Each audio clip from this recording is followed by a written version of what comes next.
Welcome, everybody. We are still letting people in, so we wait maybe 1 minute.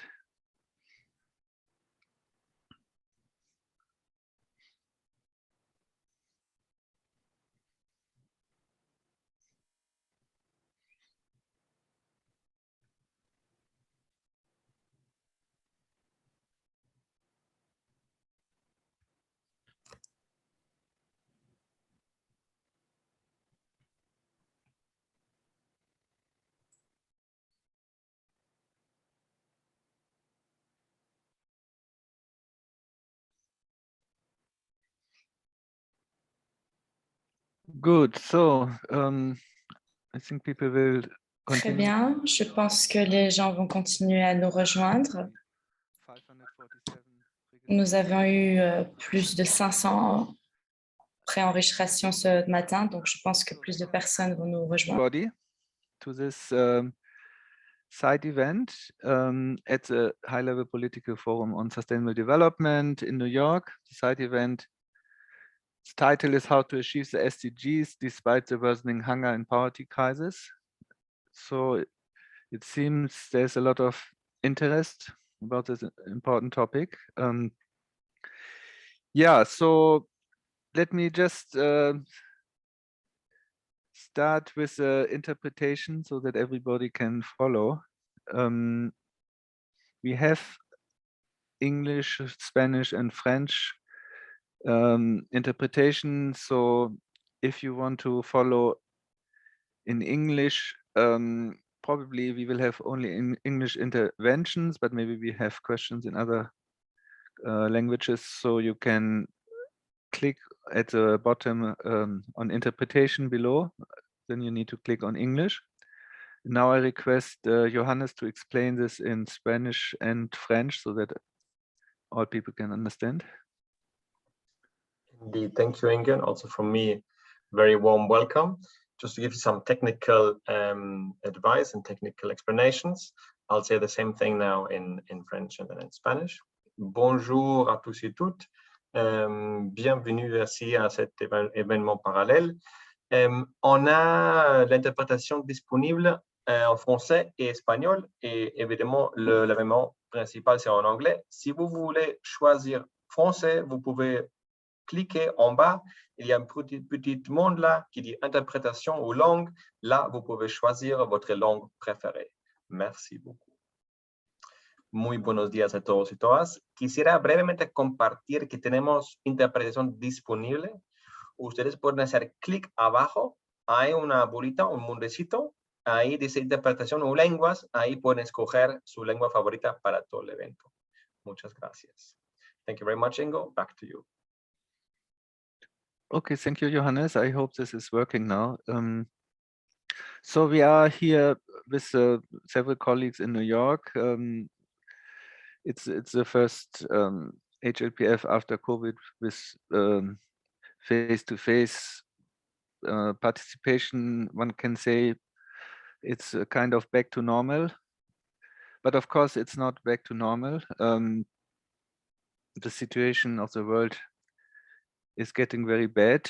Of course, we had the climate crisis and increasing inequalities before COVID already. But then, as you all know, with COVID, it got even worse. So more people are suffering from hunger and in poverty than ever before. Than ever before means, I mean, since very long time. So before COVID, we could see some improvement, even far too slow improvement on the SDGs. There were some adverse effects also, like as I mentioned, climate, but also there were more people suffering from hunger. But now with COVID, we are in a really bad situation, and that's not only the impact of COVID directly, but also the increased inequalities. There's many more billionaires. Then, of course, the vaccine inequalities, especially at this moment, we can see in Africa still a very low number of people got 2 vaccinations. Especially marginalized groups are still excluded from vaccination, and all the social and economic impact continues.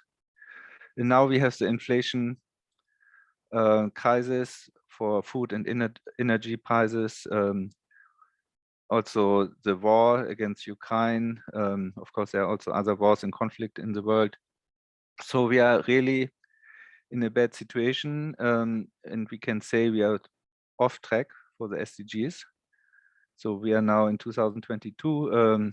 We are almost at the half point for the SDGs, and this is really a frustrating situation.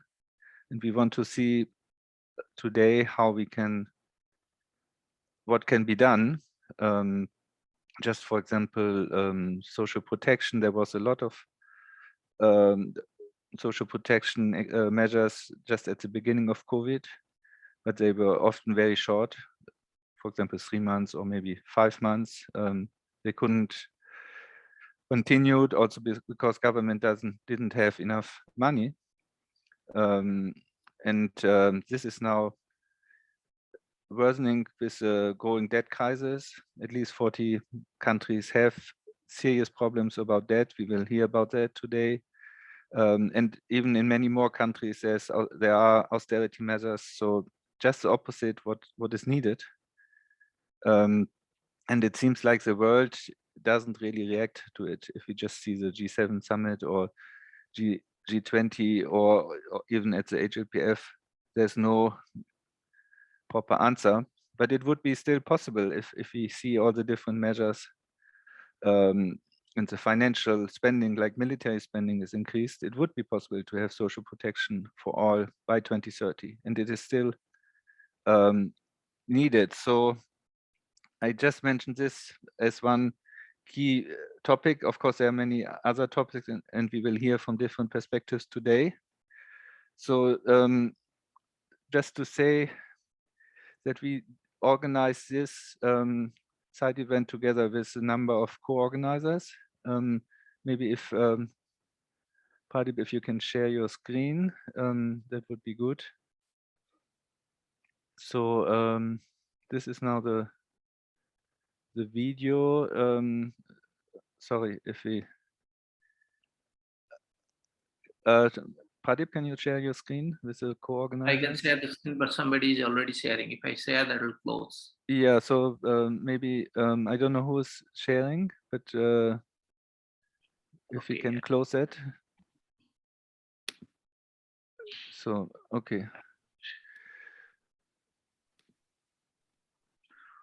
So we are really happy to do this side event together with Action for Sustainable Development, the People's Vaccine Alliance, and also the African Alliance, then the Global Forum on of communities discriminated based on work and descent, GFOD, then Latindat, then the Global Coalition for Social Protection Floors, SANFO, which is GCAP Sri Lanka, and also with the Silesian missions. So thank you to all of you for co-organizing this. We will have a number of panelists, maybe if you can see. So I will not go through all of them now.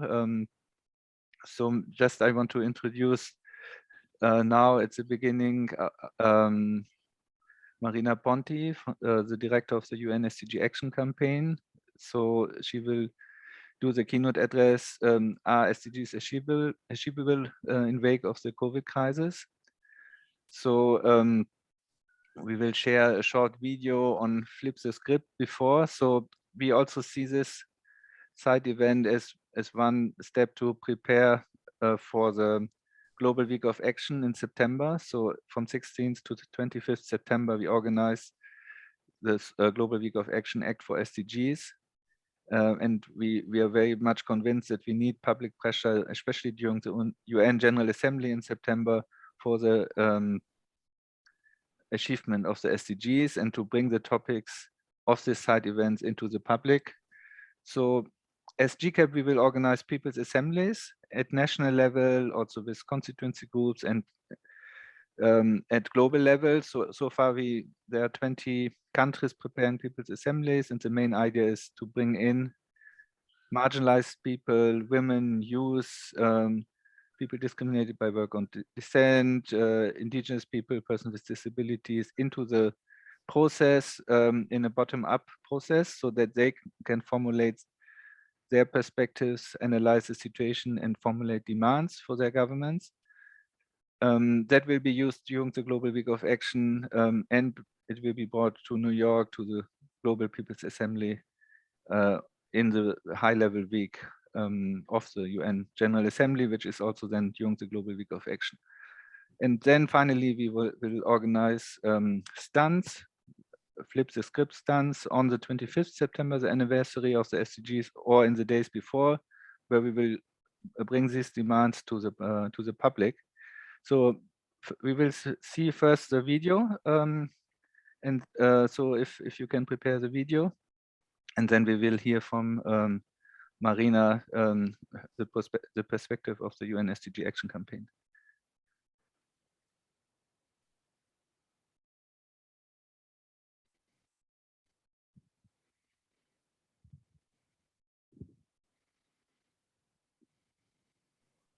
The video will start in about 10 seconds. Give me please that.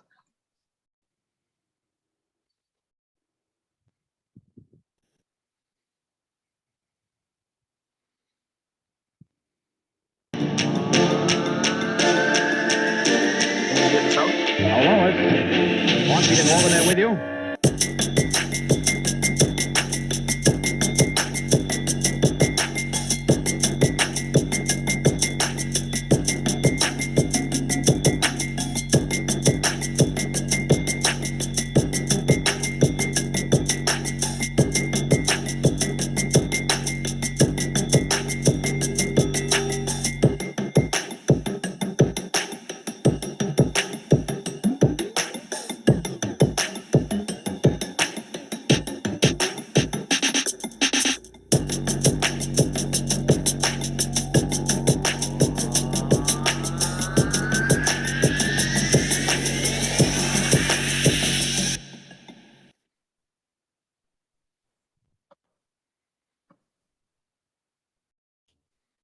Thank you, Ingo, and thank you, Johannes, for showing the video. Good morning, good afternoon, good evening to all of you. It's such a pleasure to be here today and open this very important event. You just saw a video about flipping the script. Why? It is simple, because the world is not working for most people and for our planet. We are following the wrong scripts. These are leading to more war, injustice, hunger, and climate devastation. We know what the script should be. Governments everywhere agreed on it in 2015 in the 2030 agenda. The SDG script is about more just, equal, peaceful, and sustainable societies, no later than 2030. It plots a story that inspires many people, because we all know intuitively that the goals are a better way to live in peace and prosperity while caring for our planet. Yet, at the midpoint of the SDGs, we are at risk of falling short. Frustration over injustice has erupted within our societies. War kills, violates, and destroys. Famine stalls millions while disease circles the globe. Every day brings new evidence that if we don't act on the climate crisis, we'll end up with a world on fire. Energy systems, while vital to our economies, extract the toxic cost of insecurity and climate damage, even as hundreds of millions of people still go without modern power. Disruption in global supply chains have pushed up prices while straining national policy tools used to counter inflation. In facing these daunting challenges, there is a temptation by individuals and political systems alike to turn inward, hoping to shelter from the storm. That might offer temporary relief, but it is not the solution. Staying on the sidelines will make our current challenges much, much worse and likely lead to new disruptions. Our only real option is a collective one. We must work together to confront current challenges and the ones to come, because unless everyone is safe, no one is. Also because all the challenges are solvable if each one of us make choices as individuals and as leaders in the public and private fields that collectively adapt. We can choose action over apathy, hope over fear, peace over war, unity over division, survival over extinction. We can choose the SDGs as our script, knowing it is the only way out of the current crisis and towards a better future. This is why, as Ingo mentioned, we are calling with our partners from the 16th to the 25th of September, while world leaders will be meeting at the General Assembly, to mobilize for the SDG and to flip the script. The mobilization will set the world on course to a bolder climate action, justice, and sustainable peace. On climate, the window to flip the script for the planet is still open, but closing fast. Bold commitments have been made to climate action, but they mean little unless they propel a rapid, just transition to net zero economies with guarantees that all people can adapt and thrive along the way. Building on the UN Act Now and on UNDP Don't Choose Extinction campaign, Flip the Script will urge action to rapidly eliminate fossil fuel subsidies, combat deforestation, protect biodiversity, and achieve net zero carbon emissions. It will mobilize to accelerate momentum and accountability for real change. It will call for transforming energy policies towards a triple aim: energy that is secure, clean, and available to all. Second, on justice, Flip the Script will shine a light on inequality. It will champion universal health coverage, social protection floors, and access to justice, along with fair policies for debt and taxation. Flip the Script will highlight how new development models are not possible without gender equality. We need everyone's intelligence and experience to meet challenges now and in the future. Everything depends on women and girls being free to use their brains, live their commitment, and demonstrate their power. Third, on peace, Flip the Script will amplify the global call to stop war and militarization.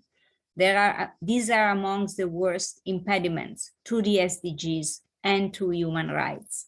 Further, in a globalized world, any form of war threatens international stability. Towards a reinvigorated multilateralism, the campaign will highlight how war leads to poverty and how poverty can lead to war, and that breaking these links require more than humanitarian handouts. Greater development and human security, as embodied by the SDGs, are ways to get out of the crisis.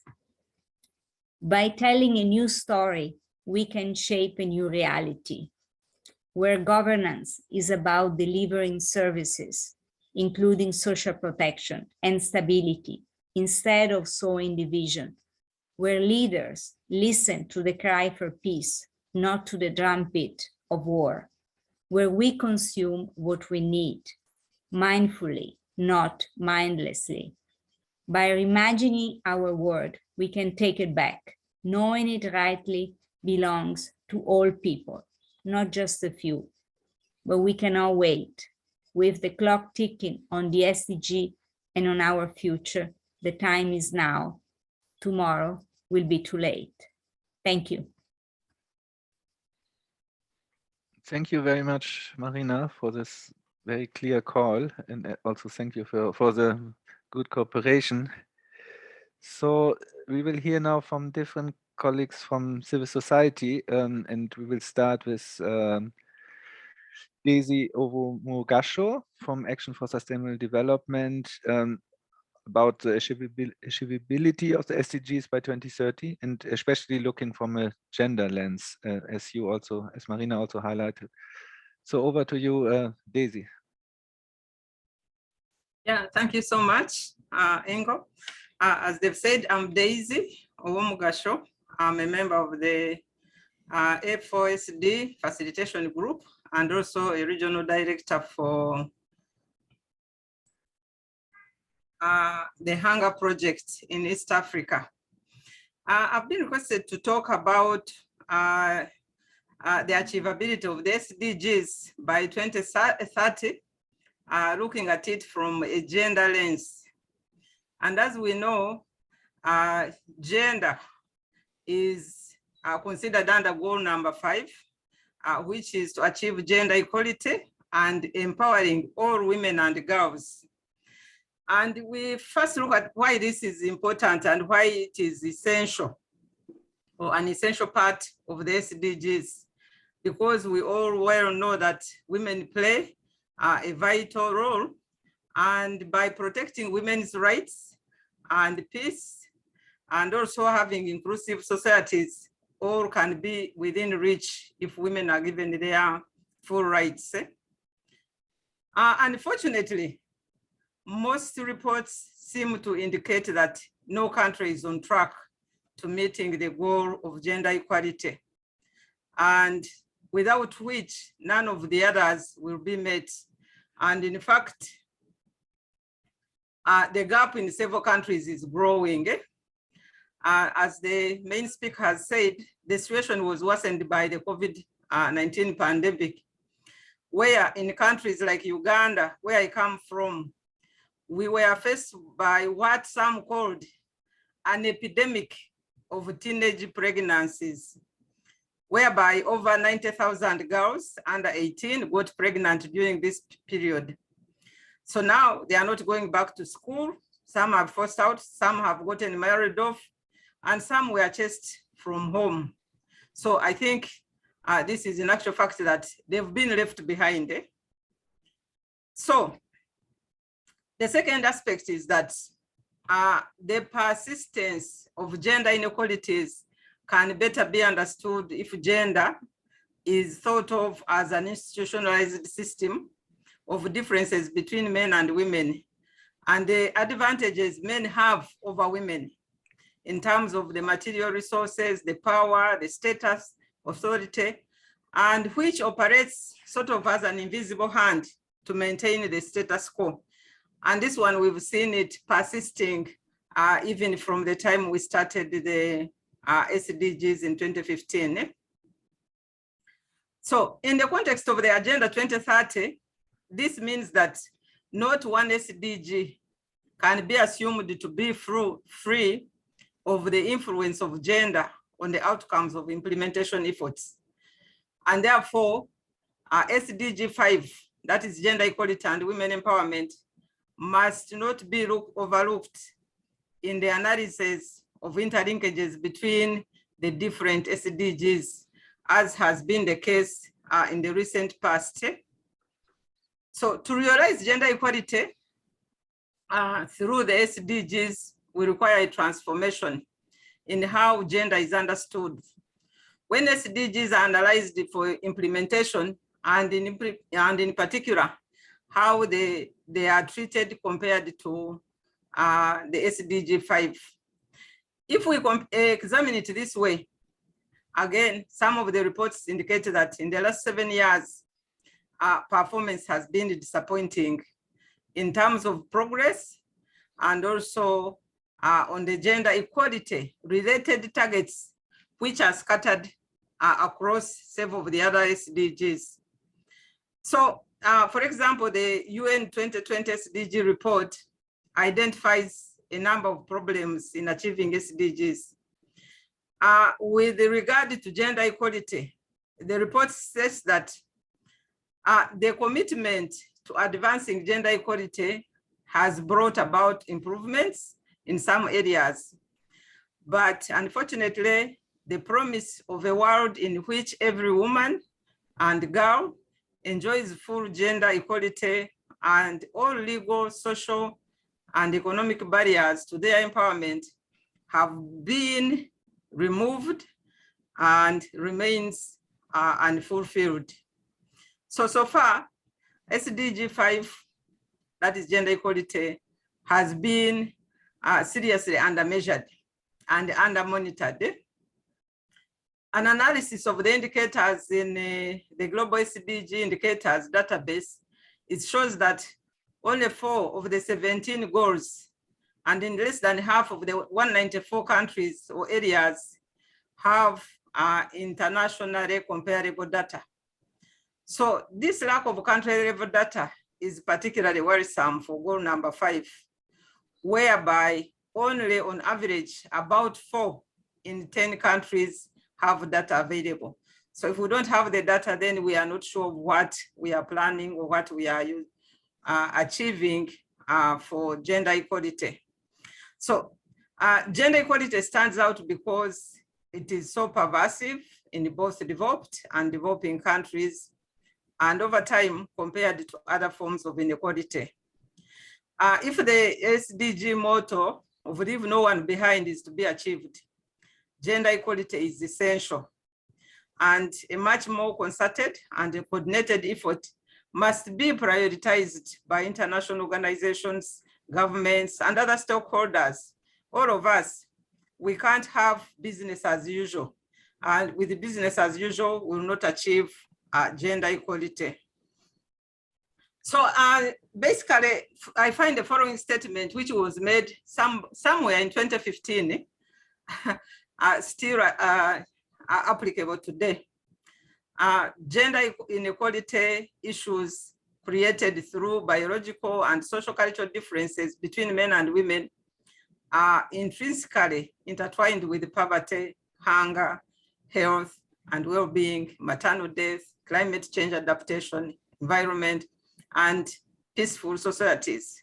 So we must ask, therefore, when planning interventions to achieve SDGs, will these interventions work equally for men? Will they work equally for women? Is this what we are doing?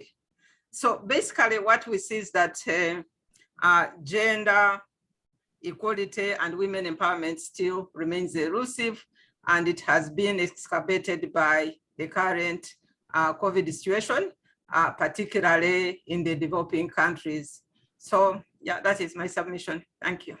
Thank you very much, Daisy. That was really very important. And I also like to say that tomorrow the SDG 5 is under review in the HLPF, in the official program. So everybody can also see this on UN TV if you're not here in New York.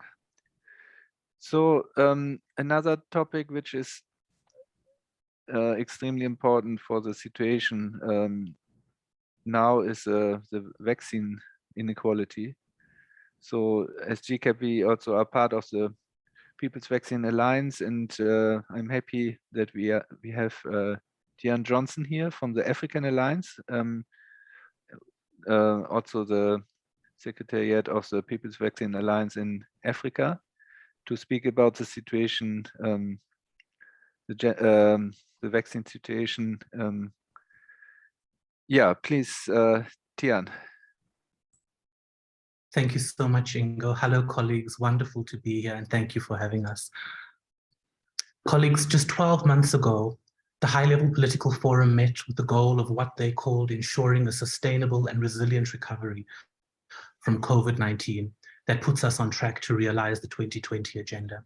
The theme they focused on was sustainable and resilient recovery from the COVID-19 pandemic that promotes the economic, social, environmental dimensions of sustainable development, build inclusive and effective path for the achievement of the 2030 agenda in the context of the decade of action and delivery for sustainable development.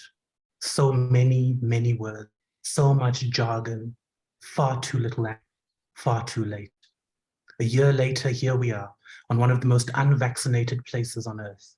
Countries like the US, the UK, Canada, and the EU proclaiming far and wide that all we need to do is move on. We need to live with COVID to get to what they call back on track. These so-called aspirational words come from those who call themselves leaders, with some even publishing books on the next pandemic as a further reminder of their distance from reality. So-called leaders who stood by and actively hoarded one of the most effective tools to bring this pandemic to an end, a vaccine. A vaccine made possible by public funding, a vaccine made possible by thousands of Africans who put their lives on the line to take part in clinical trials at the height of the pandemic, when death, sickness, and destruction of livelihoods was upon us, with wave after wave of COVID, accelerated by woefully lacking national and regional leadership. But as we reflect on this topic of vaccine exclusion in Africa, we cannot be silenced about those who assisted us in getting us here. Those with the blood of over 250,000 Africans on their hands, Africans that did not have to die, Africans that are now no longer part of rebuilding, of decolonizing, of developing this continent we call home. So let's talk about those who profited off our death and illness. Pharmaceutical companies like Johnson & Johnson, like Pfizer, like Moderna, who continue to create pandemic billionaires and profit off a pandemic that did not have to be our reality today. As we face and will continue to face variant after variant, with the current variant being described as one of the most highly transmissible we've ever seen, we are nowhere near the end of this pandemic. This is the tragedy of inequality. We must continue to hold our national leaders to account, to insist on meaningful leadership, to advocate for a leadership that is grounded in empathy, in compassion, and in a fierce desire to see the people of this continent thrive and realize and take claim of our birthright, that is prosperity, dignity, freedom, and justice. As we do so, we will never forget those who were complicit, those countries who claim to be our allies when it suits them, when the benefits to them are tangible and profitable. We will remind them of their silence. We will remind them of their allyship with pharma and their shareholders as our loved ones died when they did not have to. We must fight for justice, colleagues, not for the charity that we have seen characterize this pandemic, with our resource-filled countries in a default position of a begging bowl, asking master for leftovers, for pity, for inclusion. They stood by with the complicity of pharmaceutical companies and hoarded vaccines that we had paid for, vaccines that they are now destroying in the millions, and they must be held to account. The headline-grabbing donations of vaccines that never materialized, the on the verge of expiry tests that never landed. As we keep watch on the developments surrounding a WHO pandemic treaty to allegedly guide our way through the next inevitable pandemic, we must keep front of our mind that the fundamental problem with our system that has been exposed by COVID is the lofty assumption of global solidarity, the barefaced lie of global solidarity. The system has shown us that those who proclaim to be with us, those who proclaim to stand by Africa, those who proclaim to be with us in our quest for prosperity, for health, for peace, for stability, for economic freedom in our lifetimes, cannot be trusted to walk the talk of solidarity, and that our destiny cannot be outsourced to allies and partners. It is Africans, they said, could not tell the time to take our antiretrovirals. It is Africans they called vaccine hesitant. It is Africans who were blamed for low uptake of vaccines, despite almost non-existent information and demand creation strategies. It was always something. It was never accountability. As grandmothers collapsed from hunger in vaccine queues, we seem to have taken leave of our senses and assumed that the hunger crisis was irrelevant and unlinked to the health crisis. One of the failings of the proposed treaty is that samples and data from low to middle income countries are regarded as public goods, and they must be shared for everyone for the benefit of humanity. But yet vaccines are private goods to be hoarded and accessed by the world's wealthiest first. This is a pandemic that has seen our elected officials shun accountability. It has seen our elected officials gagged by non-disclosure agreements enforced by pharmaceutical companies. In this pandemic, we saw the world's largest pharmaceutical companies hold our governments to ransom and insist on sovereign assets as collateral to secure vaccine deals. So how do we move out of this situation? We support and defend the WHO mRNA hubs in 6 African countries to develop vaccines in South Africa, Kenya, Tunisia, Egypt, Senegal, and Nigeria, and to harness the scientific and innovative power of African scientists to ensure that the way we experience this pandemic does not have to be the way we experience the next pandemic. We have to also make sure that our intersectionalities are clear. My destiny as a queer African is tied to the destiny of an African in a refugee camp in Rwanda. It is tied to a woman being ostracized and tied to a tree outside her village as a result of a fistula because her nearest clinic was a day's travel away. It is tied to the destiny of a nurse who feels crushed by the caseload she has to face each day, despite an unjust lack of resources, to the millions who face the violence of poverty and hunger every day. In closing, colleagues, we must demand our rights. We must be prepared to fight for them. We must ensure that we never tire and never fall silent, and remind those who benefit from our exclusion, our pain, and our prosperity, that for as long as they do not allow us to dream, we will not allow them to sleep. Thank you. Thank you very much, Tian, for this very impressive words. I actually have to say, as a German citizen, I'm ashamed by what the German government does by blocking the TRIPS waiver. It's really very sad. So we will hear from now also about the exclusion from vaccination of marginalized groups from Asia. So Bina Palikal from the Global Forum on Discrimination Based on Work and Descent will bring the Asian perspective. Thank you, Ingo, and thanks to all the other co-panelists and speakers. Bina, Yeah. you're not very audible, a bit. Hello, can you hear me better? Little better, but not much. Oh, okay. Maybe I'll...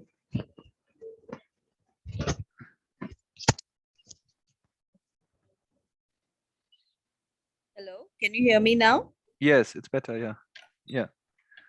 Is this okay? Yes, it's good. Yeah, I think so. Yeah, yeah. Okay.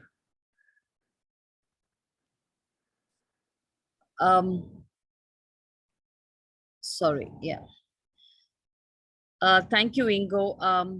I'm representing a group, about 260 million people across the world, not just Dalits or from the Asia perspective, but also looking at the social justice task force within GCAP, looking at all the communities that come under the umbrella of discriminated on work and descent, of course, in Africa, Asia, Europe, and Latin America, and the Caribbean. But with the special focus on Asia, since I represent that region. Initially, when the pandemic hit, we knew that the large proportion of the impact of the pandemic was on the lives of the most marginalized. In the initial stages, even when people had to go to the vaccination centers, they were mostly located in private hospitals rather than, the public hospitals. And therefore it was almost impossible for the poorer and most marginalized communities to reach those hospitals or to even access those hospitals.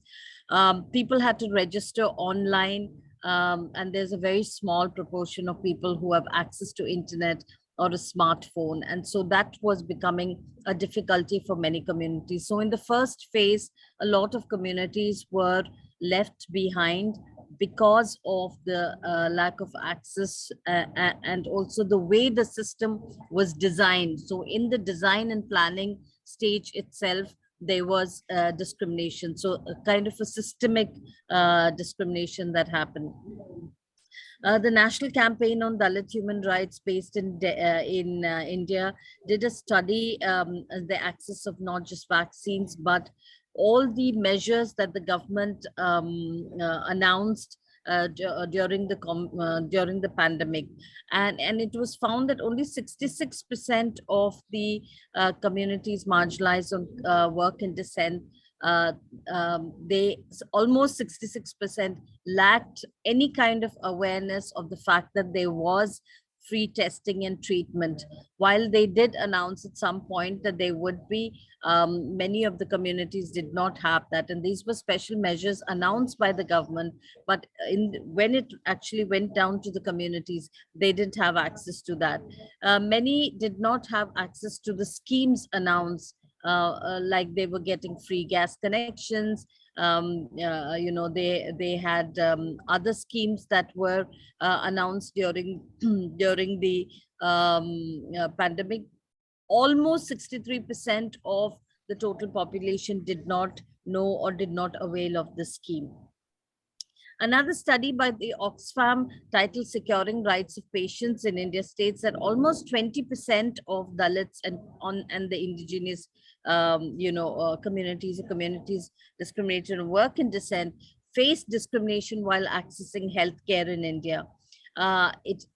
So we can see that even before the pandemic, this whole concept of social distancing was very real for communities like us, because people didn't want to sit with us, eat with us, because of the factor of untouchability.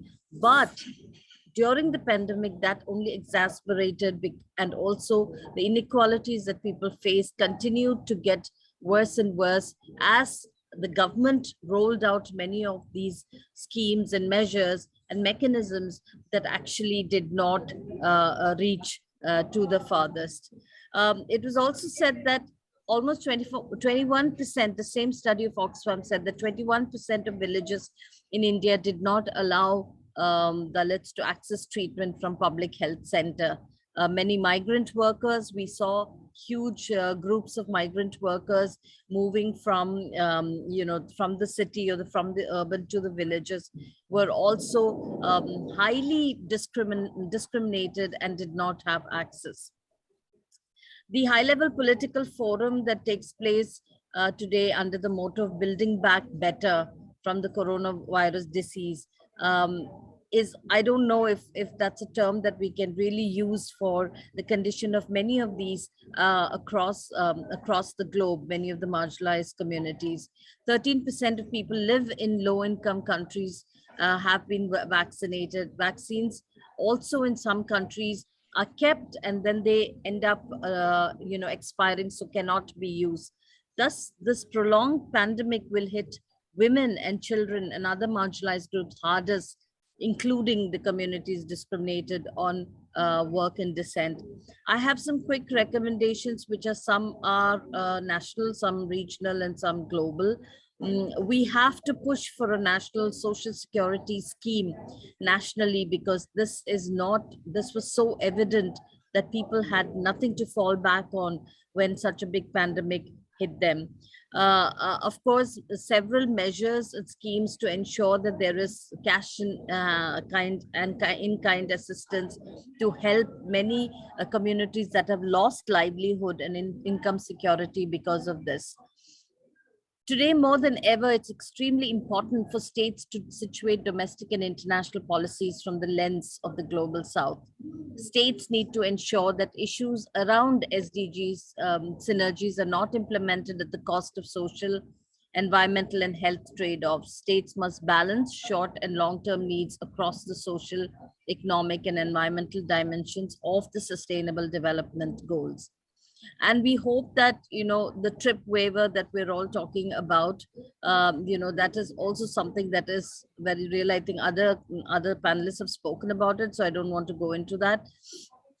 But we ensure that we collectively push for leaving no one or no woman, no man, no trans behind. That should be our slogan. And to be able to do that, I think we've come here at the high level political forum to push for inclusive policies, both at the national, regional, and global. Thank you very much, Ingo. Thank you very much, Bina. I think you also have introduced already the next topic of social protection and the importance in your last proposals. So we will hear now from Gunnel Alexson from ACT Sweden, who is also representing the Global Coalition for Social Protection Floors, on how to strengthen social protection systems, especially in low-income countries, through international solidarity. Please, Gunnel. Thank you so much. I'm trying to share the screen. And now I think Yeah, it works, yeah. Now I made it, great. Yeah. Thanks. And yes, thank you to the previous speaker, and actually several of you have already mentioned this topic of social protection, which I will go through a little bit more now, and specifically talk about the proposal for a global fund for social protection to foster and steer international solidarity.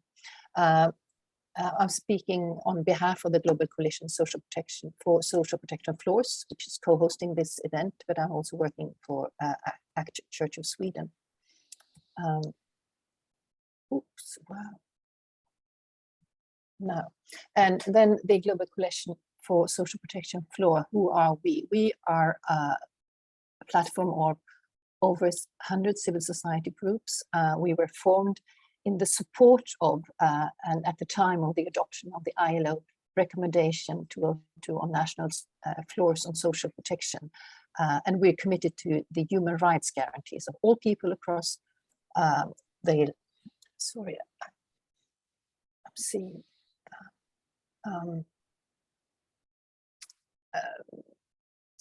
to the human right to social security in all countries and all regions. Then more specifically, what do we want? I'm coming back to this concept of social protection floors, which is then codified or described in the recommendation, which means universal access to health coverage, to essential health care, to everybody. Then it's basic income security across the life course, means all children in terms of child benefits or different varieties or forms, to all elderly through old age pensions, but also for adult people with disability, people who cannot support for themselves because of disabilities, sickness, unemployment, etc. And the universal aspect there is really important. And also this minimum package, you could say, of social protection floor is really the first step towards implementing the universal human right to social security, which in my culture, like in Sweden, we have a more comprehensive system, which is more near to that realization. But the first important step is the social protection floor. And of course, in order to make that happen and realize, we need more of global solidarity. So we have to realize the commitments of the global north to support countries and citizens of the global south. A few words about why social protection is necessary. First, the social protection floors that I've mentioned, it's absolutely essential to guarantee people's access to essential goods and public services, to guarantee life and dignity. And coming to the Agenda 2030, it's absolutely necessary to fulfill the promise of leaving no one behind. And then again, the universality aspect is extremely important. It's the social protection floor concept is actually, or the commitment is reconfirmed in SDG 1.3, the target, talking about social protection floors. But actually, and most important, social protection is one of the most important tools or ways to fulfill the almost all of the other SDGs, whether it's about gender justice, health, education, right to food, fostering social cohesion, inequality, etc. Social protection is really a key tool there.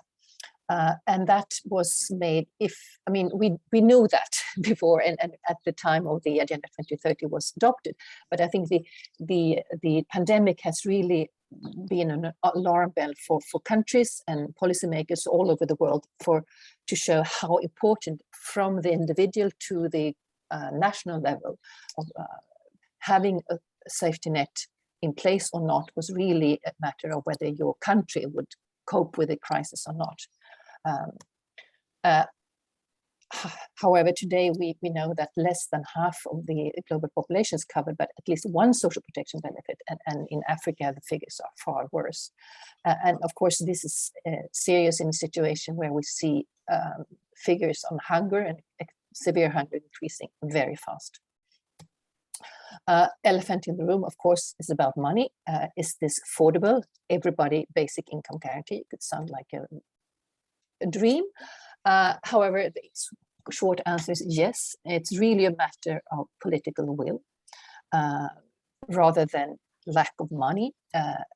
If you talk to economists and to ministers of finance, who are maybe the most important stakeholders in this debate, you should say that social protection is not a cost. It's an absolutely necessary investment in human capital, because you cannot build sustain economic development in a country unless you have a population which is healthy, well-nourished, and educated. So it's in fact affordable for most countries, and with the help and through international solidarity, it's absolutely achievable.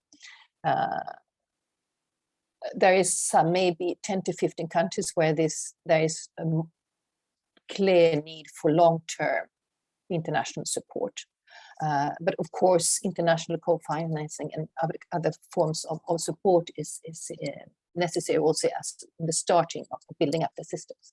Now, why are we talking about the global fund for this? Well, the situation today is that the international support to social protection is far too small. It's just 2% of international development cooperation money today. It's short-term and it's fragmented. When talking about building social protection systems, you need to be larger, you have to be long-term and coordinated. And that's why we're talking about the fund. I'll be very brief on the ideas on how it would work, but it would support existing systems, respect country ownership. You know, it's principles of development effectiveness, no other than that. Not building parallel systems, but go through governments as far as possible. We're talking about accountability, transparency, participation, including civil society. Principles of modern global cooperation, where all contribute, all benefit, and all decide. And it should be open to various kinds of fundings like national contributions, ODA, special funds, special drawing rights, etc. Where are we now in this situation? Well, the idea is not new. It was proposed by two special rapporteurs for human rights back in 2012. The idea came up in 2015 at the Addis Ababa conference, and of course for the adoption of Agenda 2030. The Global Coalition launched the Civil Society Call in 2020, which is backed by more than 200 organizations. We have revised and updated for recently the call. Last year, there was some momentum. The proposal was presented in Human Rights Council. The ILO, or International Labour Conference, has made different important commitments, and the issues discussed at G7. The UN Secretary General in his report last fall was mentioning the proposal for a global fund, and it's now sort of included, you would say, in a broader concept and idea, which the ILO is also working for, called the Global Accelerator for Jobs and Social Protection, which absolutely needs some kind of financing mechanism to realize its goals. I would say one of the most important things that is needed for this idea to come forward more and get higher up on the agenda is to have a more articulated demand from low-income countries, whether from civil society or for governments. So we, as a coalition, we call on all stakeholders to recommit to the universal rollout of national social protection floors. So address the human right of all people in all countries to social protection through international solidarity. And that's my final call, and welcome to sign the revised civil society call. You will find the link here. Thank you so much. Thank you, Gonel. Maybe you can post this link into the chat if you want. Yeah, and stop share. That's another. Yes, I hit yeah, the right. Good. Thanks. So, as you said, it's a question of political will. Sometimes people think the financing is impossible, but it's actually not true. But of course, the financing part is important. So we need more financing. At this moment, it seems like we are going in the opposite direction with the debt crisis. So we will hear first from Latin American perspective, and then a concrete example from Sri Lanka. Daniela Berdija Ruiz from Latinat, also close partner of GCAP, will speak about the impact of debt on social protection. Please, over to you, Daniela. Thank you, Ingo, and thank you for the invitation. Yes, I am Daniela Verdeja. I am working in Latinat, and I am trying to focus on this impact of debt on social protection from a Latin American perspective. I would like to start mentioning that in time of crisis, such as the pandemic or the multiple crises, disparities in countries' capacity to respond to crisis become more visible. Advanced economies have implemented countercyclical policies, making difference with respect to the possibilities of the rest of the world. Global South countries, which were disproportionately affected by the pandemic, struggled to deal with these multiple crises, health, social, economic, climate crisis, within their capacities, but leading to a significant increase in fiscal deficits in a context of reduced tax revenues and economic downturn. So governments relied on debt issuance, either domestic or external, to close this fiscal gap. On average, in Latin America, sovereign debt increased by 10 percentage points of GDP during the first year of the pandemic. So here, debt becomes a fiscal constraint for states to face the crisis, but also to address basic needs to the population, including social protection, which we saw that it became a crucial issue in the midst of the COVID-19.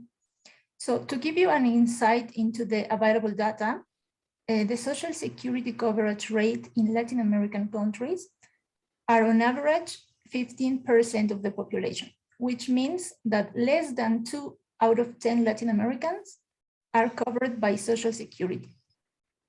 This is one of the structural problems to be solved in the region, but the growing debt repayments limit the resource available to address these and other priorities. In other words, while the need of people living in poverty, women, children, indigenous people are increasing, the payments are being paid and sometimes prioritized, even during a pandemic or a multiple crisis scenario. So, in addition to the increased debt burden, low and middle income countries are currently experiencing public spending cuts that in this context are detrimental to the human rights of people in the global south. Since there is no room to cut debt service payments, the budget that could be allocated to priorities and needs for each country is being cut. So there is a high opportunity cost between servicing the debt and, for example, ensuring a greater social protection coverage. So this puts into perspective, to some extent, why the negative effects of this reduced public spending are worse for vulnerable groups. At a time of growing food insecurity, a climate crisis that must be addressed with extreme urgency, a pandemic that has not ended, and the necessity to recover economies with a strong focus on people and on people's living conditions, these cuts in public spending are and austerity measures, of course, will only slow down the uneven recovery between countries and within countries, because Latin America is one of the most unequal regions around the world. I think there is an urgent need to free up resources for southern countries to recover from the crisis and to prioritize structural changes in their economies in favor of the most deprived people. One of these priorities should be social protection. Moreover, low and middle income countries need access to debt relief and liquidity without conditionalities in the very short term, using a broader and a more holistic approach to assess countries. This has to be beyond superficial rankings based on income per capita. This idea motivated the Atlas of Vulnerability, that is an interactive map that was developed by LatinDat jointly with Jubilee USA. And this is a new tool to understand this set of factors that determine the resilience or the vulnerability of developing countries from a multidimensional analysis that takes into account social, economic, and climatic factors. It is intended to challenge the international community to develop policies that recognize the pre-existing characteristics of developing countries, and that financial decisions are implemented on this basis. They must adopt this holistic view, because when you assess the debt sustainability, you are only focusing on economic and macroeconomic indicators, but not on other multidimensional indicators that define or shape the real pre-existing characteristics of a country. So we think this tool will also help policymakers target response and recovery interventions, but it is also decisive to put the protection of people and the guarantee of the rights at the heart of any policy. And I think here the high-level political forum has a key role. I will share the link of this initiative in the chat. And well, yes, thank you for your attention. Thank you very much, Daniela. So it's really a worrying situation with the debt crisis in many countries. So even in many countries, this the situation is really bad, but still there are only a few countries where the crisis broke out, like in Sri Lanka in recent months. So therefore, yeah, we invited our colleague Desharia Vichitungo, we call you Viche short, from Sunfo in Sri Lanka, which is also GCAP Sri Lanka, to explain about the situation now, the economic and social crisis, and connected with the political crisis created by this situation. Please, Viche. Thank you, Mr. Ingo Ritz and GCAP Director Intention, the Madam Marina, the World Conti World Director UN SDG campaign, and Mr. Pradeep and fellow panelists and all who are rally round for this important SDG high-level political forum side event on how to achieve SDGs despite worsening hunger and poverty crisis. I am Desapriya Sujetunga from the island nation of Sri Lanka. We are having over 2,500 years written history.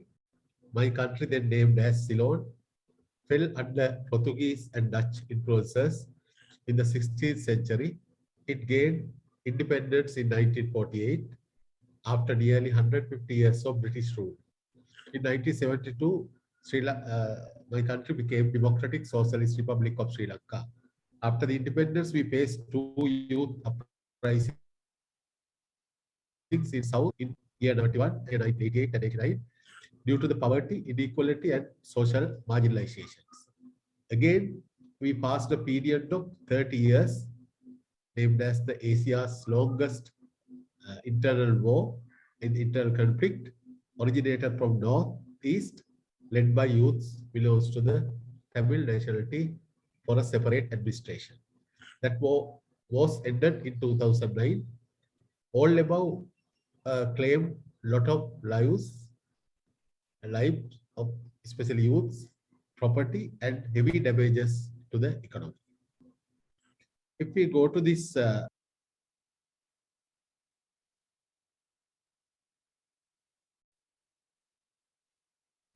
Vijay, I think you muted yourself. Can you unmute?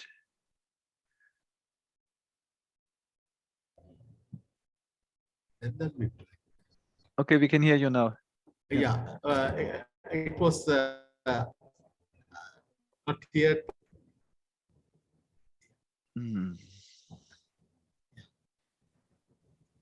This present economic crisis, since independence in 1948, Sri Lanka has suffered the consequences of ad hoc policies.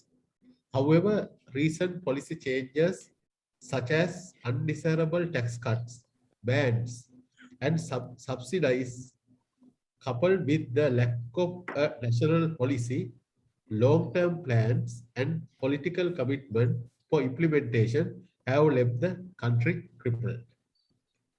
Sri Lanka's foreign currency reserves have virtually run dry.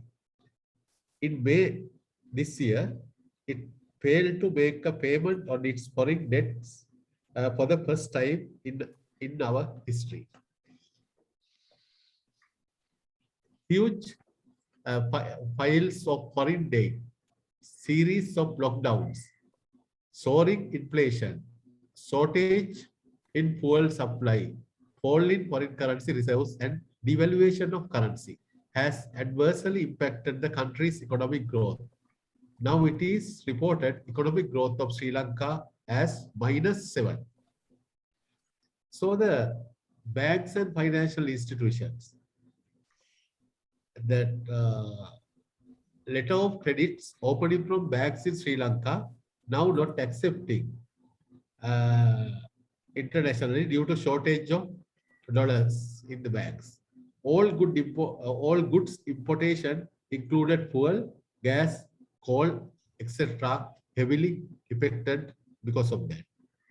To avoid the financial crisis, the role and responsibility of Central Bank of Sri Lanka, the CBSL, too questionable whether they have properly guided the country and policymakers as they bound to avoid the financial crisis in advance.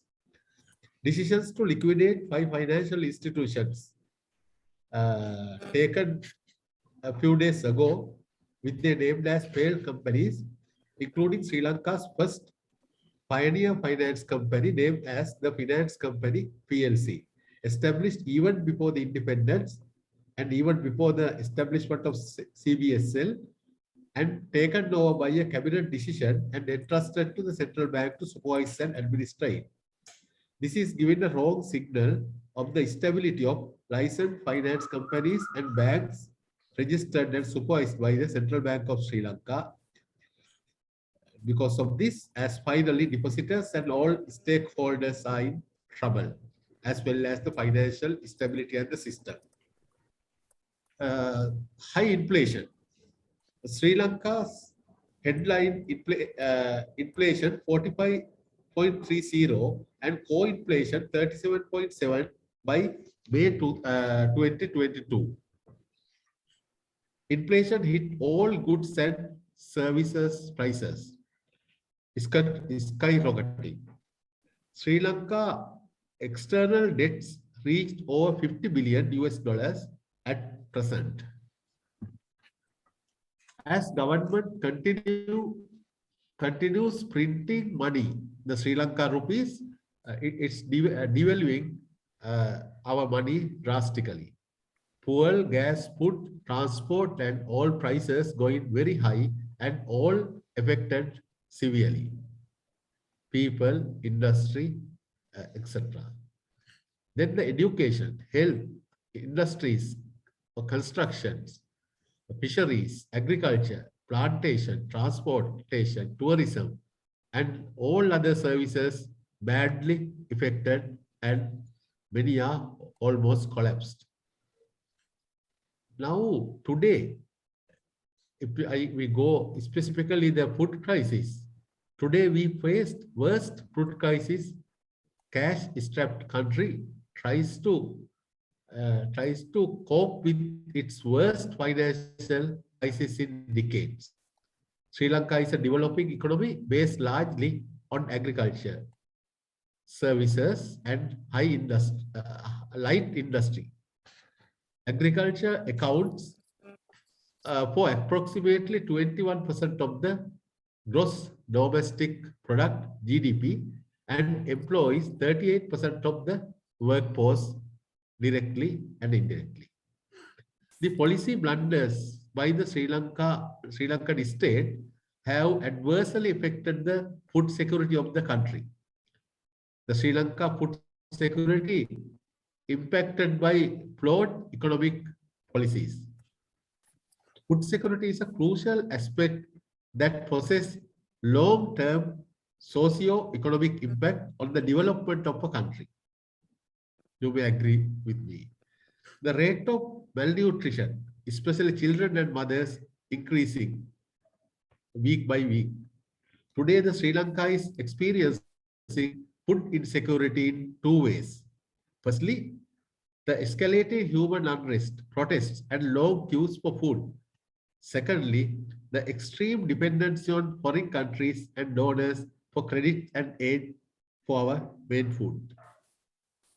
However, Sri Lanka pushed through the pandemic with a considerably high production despite changing weather patterns and climate conditions. The lockdown no other COVID-19 restrictions only marginally affected the agriculture sector in Sri Lanka. The remarkable harvest of rice and tea obtained even during the pandemic. Sri Lanka had become self-sufficient in rice since year 2010, and sufficient amount of fruits and vegetables within the country. Affordable food availability of the country was ensured, but now the changing fertilizer subsidiary system to farmers for a coupon, the downfall the production of rice and vegetable. Chair, can you come to an end? Yeah, this government took imprudent decision to ban chemical fertilizer that also affected. And yes, I will summarize the other thing. Social and political crisis is going ahead in Sri Lanka with lot of changes. Also, the social protection now needed, and the United Nations team in Sri Lanka and non-government organization launched the Joint Humanitarian Need and Priorities plan recently, calling $47.2 billion to provide life-saving assistance to 1.7 billion people worst hit by the economic crisis over a 4-month period from June to September. So that crisis will go on. While thanking this opportunity to raise this the present crisis economically, socially in Sri Lanka, I hope that the whole world could help, guide, and assist in this hour of need, including our the social sector as well. Thank you very much. Thank you very much. I think it's very important to know what is going on, and it's actually sad to see Sri Lanka was always a country which was seen in South Asia with the highest social standards. So it's really sad to see. We are now coming to another topic which is actually related to this high inflation, but which is of course important topic by itself, the war of Russia against Ukraine, which is affecting the whole world. So we will hear from Justina Kaluinaite from the Lithuanian NGO platform, who is also representing GCAP Europe on the impact of the war on the global food situation and SDGs.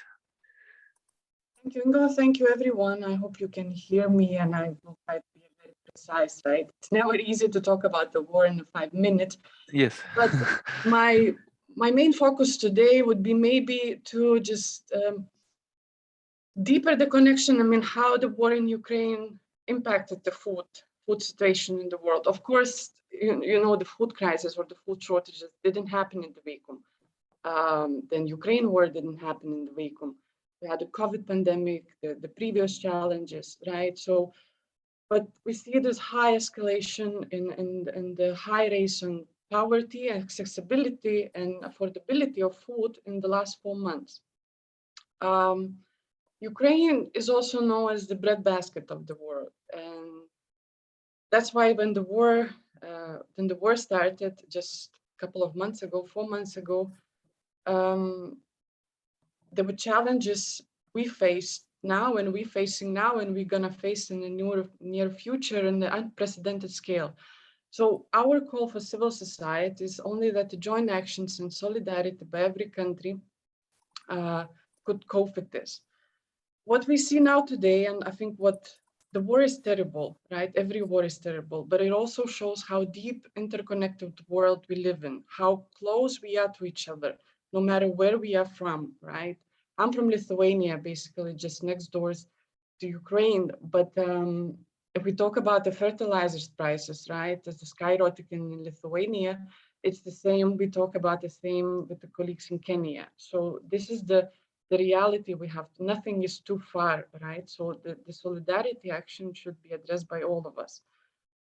What is important to have in mind that is not only immediate stopgap measures should be taken into account. I mean, we have to rethink and examine all the agriculture and energy policies. We had perfect examples. I mean, how fast things we used, it doesn't have the use anymore. So it's kind of, we're in the situation where the world we lived yesterday, it's not the same world anymore. And we probably don't know yet how we're gonna live tomorrow.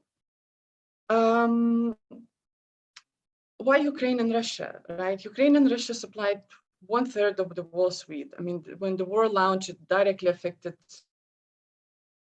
at least 35 countries in the world, the supply chain. What happens now, right? The restrictions of food or the shipping, as I mentioned in the beginning, raises this fear and the threat for the most vulnerable again. We talk about raising prices and accessibility. So that's what also we have to focus. What could we do or where could we focus? It's a solidarity and action as a first of all. Accessibility, affordability of food, keeping in mind, and this is understanding that this is not a local war. I mean, it affects us and kind of in every part of the world, we are fighting this war, right? In one way or another, with the consequences or with the direct solidarities.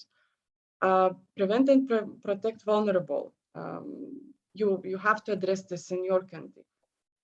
Encourage to keep the trade with Ukraine, keep the trade with the countries. We've seen a lot of countries imposing the restrictions of food, the restrictions of the exports, and that's also how the vulnerable will get more affected. We as the CSOs, we also have to account and focus on accountability and transparency of our governments, of our government bodies, right? Because we know like there are direct impacts of the war and like any situation in crisis could be misleaded, right? So it's our call also to stand and unite for transparency and accountability. And also focus on the agriculture policies, like I mentioned, fertilizers and balanced markets. I mean, how we can ensure that this year or next year, the production will be going. It's the same relates with Ukraine. I mean, if war is still be going till the end of the year, we already have bigger crisis next year. So how we can also in the region join and safeguard those policies. And I would like to finish with one short station from the mosque who said, I mean, if the X amount of money could solve poverty, tell me, you know, I'm gonna do it. But I think it's not about the money, right? It's about the focus on the root problems and the joint united action. Thank you. Thank you, Justina. Yeah, it's indeed very difficult to talk about the war in a few minutes and all the different dimensions. But yeah, this impact is definitely important.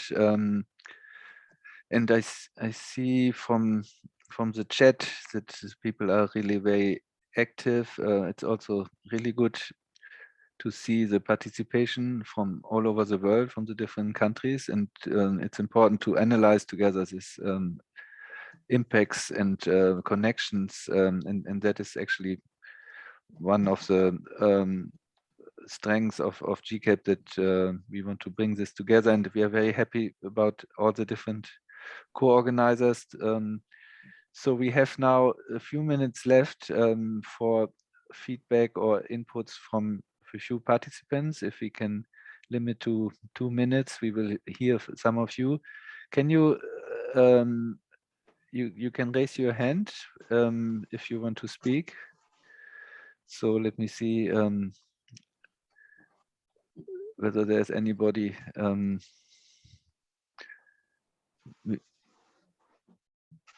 So of course we will also see the chat. So there's so much going on in the chat, and we will see how to react. But I don't see anybody raising the hand. Anybody wants to speak?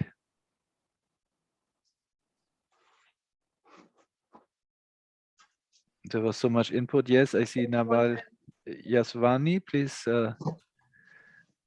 yeah, please, 2 minutes. Thank you very much. I don't know how to pronounce your name. Pardon me if I pronounce wrongly. It's Ingo Ritz, right? Yes, that's correct. So first of all, it was all of a sudden, listening Justina and other few emotional, very engaged, presentation sort of things. We are living in a VUCA world. We are living in a very difficult time of the history in the humanity. On the other hand, we are living in a very positive, very progressive time of the human history. So it is a paradox. It is a lethal combinations of positivity and negativity both. Humanity is facing challenges, and humanity will definitely surpass this challenging period. I'm extremely grateful to the organizer for organizing such a wonderful, such a power pack, the webinar, the sessions. I belong to the remote area of the world probably, and the remotest area in the Pakistan, which is Tharparkar. It is an agriculture area. It is what I can say, arid zone area with no industry, with no agriculture, with no water. But people are, simply the people are trying to survive the period since last 200, 300, 400 years. Luckily, we have, a couple of natural resources excavations, and we are hoping things will be changing. And we have the lowest human development index in every term, from education, from health, from hunger, from sustainable cities, from renewable energy. You name all the 17 goals, probably over 300 indicators, and we are the lowest of the lowest. But the good thing is, the positive is, someone is trying to implement the SDGs in their, full spirit and in a fully context at a larger area, and we are trying to achieve one of the rare, first in the world, a larger area which will be SDG compliance, hopefully by 2030. I just wanted to be, maybe count my name in the last, but I wanted to be in the group who is the flag bearer in that and committed to bring the change in the world for the greater gain of the society and the humanity. I congratulate all the people, all the participants for their commitment, for their determinations, for their larger than life purposes, and allowing us from the remotest part of the world, where we are the lowest in the human index, to be the part of the global connectivity, to learn from the collective wisdom of the people who have joined together. We pledge from the remotest part that we will try to unturn every stone.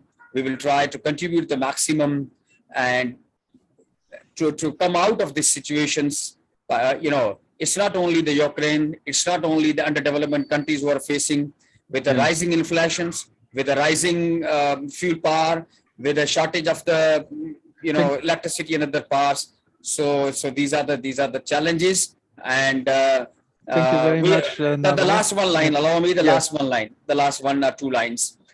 We are living in the world where disruptions brings the change. It is not a conventional organic change which will bring the change. It will out of the box idea which will bring the change. Thank you so very much, organizers, participants, speakers, sessions, organizers and coordinators for allowing me to be participant and to speak in this August and this auspicious session. So, thank you so much. God bless. Thank you very much, Nawal, for your encouraging words.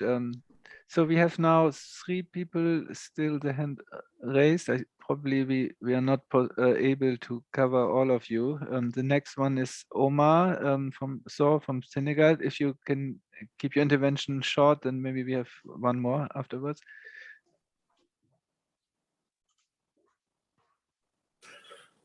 Merci Ingrid et merci à tous les panélistes. Je suis d'abord Omar Sow, je suis l'un des co-chairs de GCAP et je suis du Sénégal. Le débat est tellement intéressant que ça pourrait prendre toute une journée. Et je veux amener une contribution sur 2 éléments essentiels.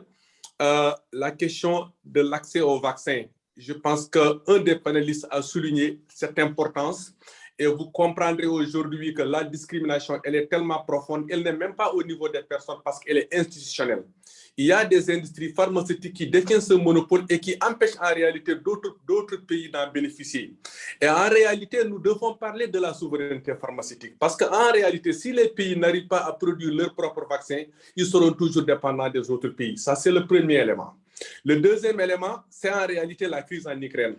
Vous avez entendu quelques jours, quand le président de la République du Sénégal, le président de l'Union africaine a rencontré le président Poutine, il lui a dit qu'il y a un ouragan de la famine qui risque de s'abattre sur l'Afrique.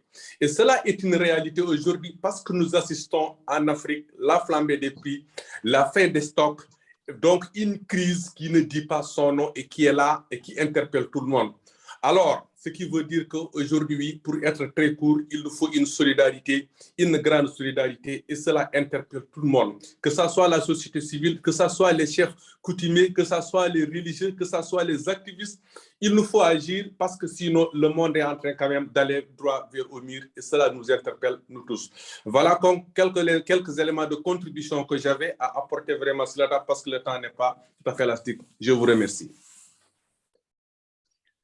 Thank you very much, Omar. Now we have Mr. Konan Marcelin Kouakou. Can you introduce yourself as well?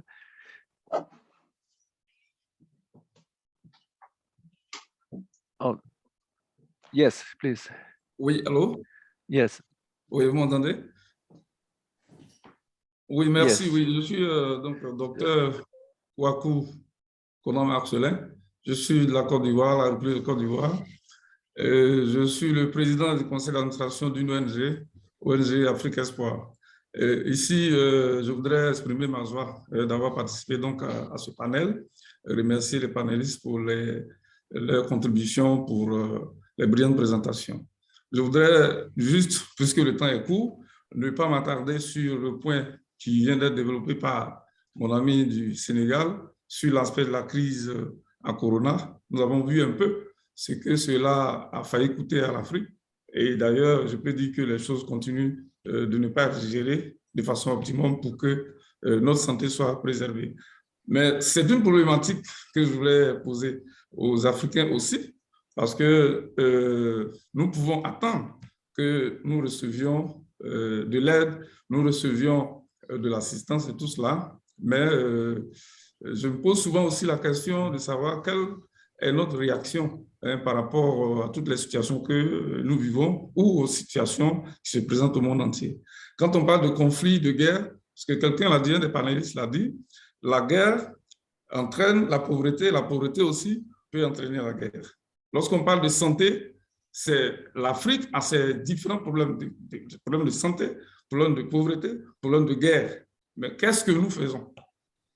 Voilà, c'est la question fondamentale que je vais poser aussi à tous les Africains pour que, avant d'attendre d'ailleurs, ce qui est normal, que nous puissions aussi nous prendre en charge et prendre nos responsabilités.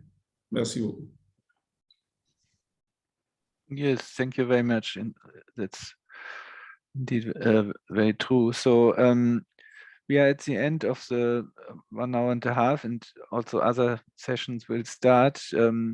Still, we will just to have a final in some gender balance. I will ask the final speaker, Loretta Shing Andu, and then afterwards we will close the side event.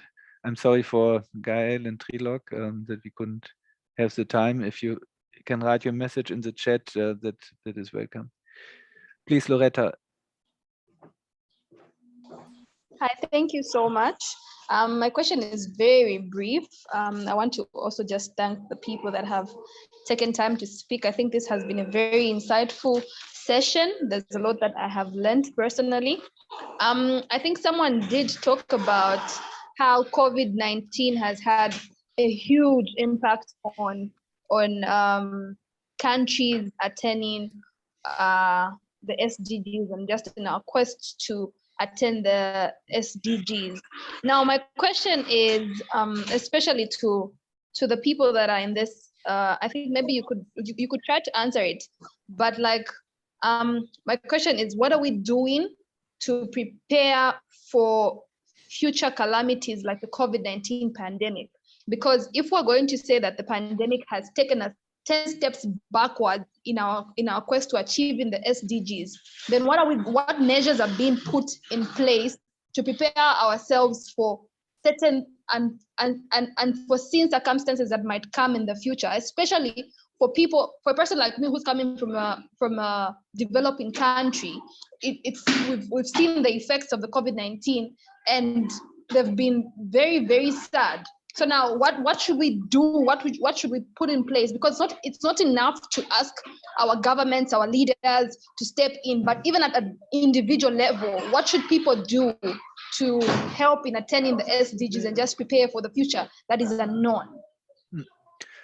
Yeah, thank you very much, Loretta. This is, of course, a key question. I hope that we got some answers from this side event. Of course, there are many questions open, and I think for that reason it's so important that we come together and discuss, but also that we mobilize together. So the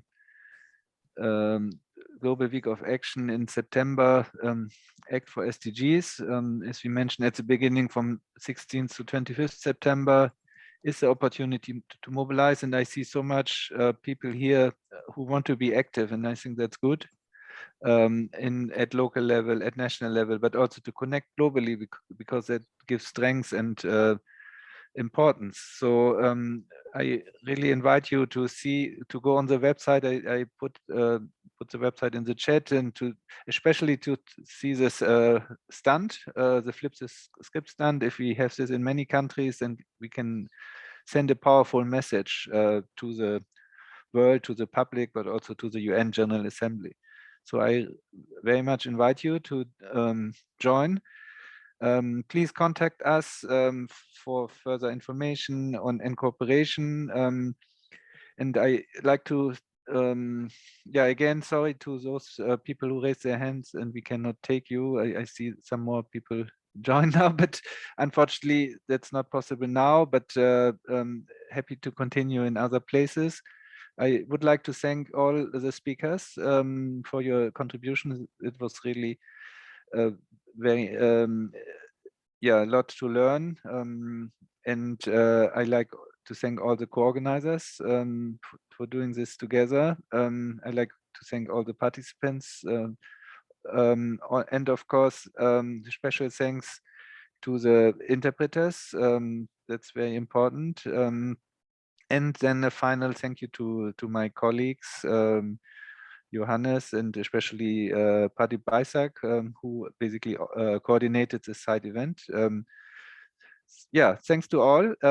We will meet during the HLPF, we will meet online again, and looking forward to work together. Thank you. Bye-bye.